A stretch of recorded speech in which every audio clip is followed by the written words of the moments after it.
সরকারি কোষাগার থেকে কোনো বিলের অর্থ গ্রহণের জন্য রেভিনিউ স্ট্যাম্প ব্যবহার করে স্বাক্ষর করতে হয়।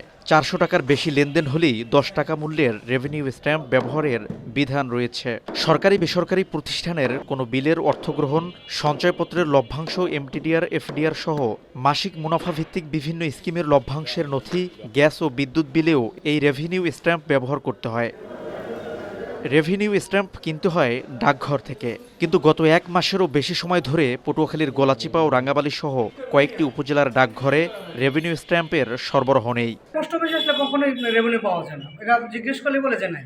রেভিনিউ থেকে সরকারের অনেক আয় হয়, কিন্তু রেভিনিউ যদি না থাকে তো সরকারেরও তো আয় হচ্ছে না। পোস্ট অফিসে যদি রেভিনিউ না থাকে তাহলে আমাদেরকে এই সংকটটা কারা এই সমাধান দেবে? আমাদের প্রতিদিনই রেভিনিউ দরকার হয়, যেমন আমাদের প্রতিদিন লোনের কাজে বা ডিপোজিটের কাজে রেভিনিউ দরকার। কিন্তু পর্যাপ্ত আমাদের যে পরিমাণ রেভিনিউ দরকার সেই পরিমাণে সাপ্লাই আমরা পোস্ট অফিস থেকে পাচ্ছি না। জেলা অফিসে রেভিনিউ স্ট্যাম্প সরবরাহের জন্য চাহিদাপত্র পাঠানো হলেও কোনো কার্যকরী পদক্ষেপ নেওয়া হয়নি বলে জানিয়েছেন গলাচিপা ও রাঙ্গাবালী পোস্টমাস্টার। রেভিনিউটা আসে সাধারণত প্রধান ডাকঘর পটুয়াখালী থেকে।